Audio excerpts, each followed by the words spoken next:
आई सावित्री फुले यांना वंदन करते व माझ्या 2 शब्दात सुरुवात करते. मी एकविरा दिनेशा मारुतकर, डॉक्टर पंजाब देशमुख विधी महाविद्यालय येथील LLB 5 इयर सेकंड सेमची विद्यार्थिनी. मी आज तुम्हाला रामायणातून मिळणारे नीतिमूल्य या विषयावर 2 शब्द सांगू इच्छिते. राम-मा-य-न केवळ 4 अक्षरापासून बनलेले रामायण नावाचे महाकाव्य. पण हे 4 अक्षराचे रामायण 4 युगाचे तत्वज्ञान सांगून जाते याकडे तर आपलं लक्षच नाही. एक सुश्राव्य कथा, करुण रसाचे उत्स्फूर्त असलेले महाकाव्य म्हणूनच आम्ही याकडे पाहत आलो आहे. परंतु रामायणाच्या प्रत्येक भागाचा बारकाईने निरीक्षण विश्लेषण केले की हेच रामायण तेव्हा आणि आताही कसे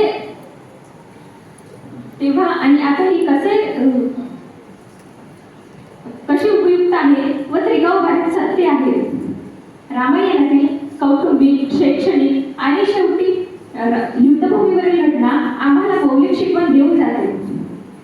सामाजिक जीवन जगताना कौटुंबिक जीवनाचा त्याग, सामाजिक जीवन आणि कौटुंबिक जीवन यांच्यातील संबंध, समाज आणि कुटुंब यांच्यातील परस्पर नाते, व्यक्ती आणि भक्ती यांच्यातील परस्पर नाते या अशा विविध पैलूंचा आपण आपल्या जीवनाशी परिचय होतो.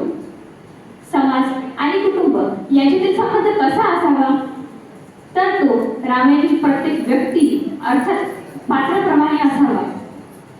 जर एखाद्या समाजातील सत्प्रवृत्तीला जर दुष्प्रवृत्तीचा आज असेल तर त्या राज्याचे सर्वप्रथम कार्य ठरते की त्या दुष्प्रवृत्तीचा नाश करणे. आणि म्हणूनच यज्ञार्थ कार्यात राक्षसाने जो उछाट मांडला होता त्याचा विरोध करण्याकरता आपल्या कुमारवधूतील राम आणि लक्ष्मण यांना राजा दशरथाने त्या कार्यासाठी महर्षी विश्वामित्रांसोबत पाठवले होते. याचा अर्थ असाच होतो की तेव्हा राजा कितीही मोठा चक्रवर्ती सम्राट असला तरी त्याच्यावर धर्मरक्षित अंकुश होता. आजच्या राज्यकर्त्यांनी सुद्धा हा बोध घ्यायला पाहिजे, म्हणजे आपली संस्कृतीचे जतन होईल. कौटुंबिक संबंध आणि संस्कार कसे असावे? सत्तेसाठी भावाचा खून किंवा जन्मदात्याला तुरुंगात टाकणे असा असावा का?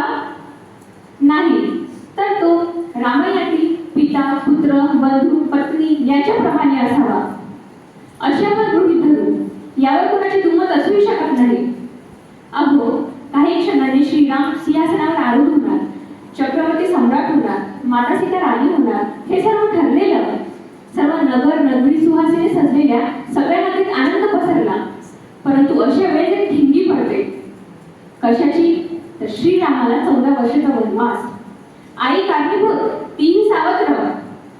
वडिलांच्या वचनपूर्ती ध्येयासाठी या सर्वांचा श्रीरामाचा प्रत्यक्ष काहीच संबंध नव्हता. तरी सुद्धा श्रीरामांनी त्यांच्या पित्याच्या आज्ञेचं पालन करून 14 वर्षाचा वनवास त्याच आनंदाने आणि सहजतेने स्वीकारला, जी सहजता राज्याभिषेकाच्या वेळेस होती. रघुकुल रीत सदा चली आई, प्राण जाय पर वचन न जाई. याच्याकरिता सत्तेला लाथ मारून वनवास स्वीकार केला. पत्नी धर्म म्हणून माता सीतेने सुद्धा जेथे राबवते ते सीता हा घट्ट धरला आणि राजमहल सोडून काटेरी मार्ग स्वीकारला. बंधुप्रेमापोटी लक्ष्मणाने सुद्धा वनवास स्वीकारला आणि ज्याच्यासाठी अर्थात भारतासाठी ते राज्य मागितले होते त्या भारताने सुद्धा रामाज्ञेवरून राजकारण सांभाळले. आणि म्हणूनच बंधुप्रिय, पत्नीप्रिय कशी असावे तर ते रामायणातील या पात्राप्रमाणे असावे. सामाजिक रचना व त्यानुसार कुटुंब पद्धती यांचे कर्तव्य कसे असावे जेणेकरून ती व्यवस्था बिघडणार नाही याचे उत्तम उदाहरण म्हणजे सीता या पात्राचा वनवासात असणारे सुवर्णमृगाचा हट्ट आणि लक्ष्मण रेखाचे उल्लंघन हे आहे. आपल्या कुटुंबामध्ये जे आहे त्याचा उत्तम उपयोग करून जे सुख प्राप्त होते ते बाहेर कुठेही मिळत नाही. आजकाल स्त्रियांमध्ये सुद्धा हा अट्टहास पाहायला मिळतो आणि म्हणूनच कर्जाचा उभा डोंगर कुटुंबावर लादला जातो. माते सीतेने सुद्धा लक्ष्मण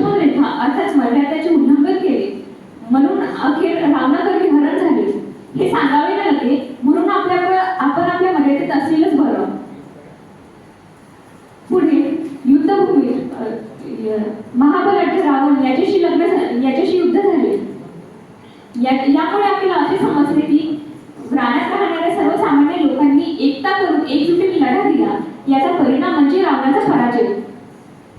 राम लक्ष्मण हे कारण मात्र असेल, परंतु रावणावर खरा विजय हा त्या जनसामान्यांनी त्याच्या एकजुटीने केलेला विजय आहे. विशेष म्हणजे किशकिशांकडून जिंकलेले राज्य सुग्रीवाच्या स्वाधीन करणारे आणि सोन्याची लंका जिंकूनही ते रावणाच्या स्वाधीन करणारे, ते विभीषणाला स्वाधीन करणारे आपले राजे राम यांचे निरपेक्ष जीवन आणि जननी जन्मभूमीच्या स्वर्गसे महान ही उद्धट भावना निर्माण होते. उत्तम आदर्श पिता, राजा, पुत्र, बंधू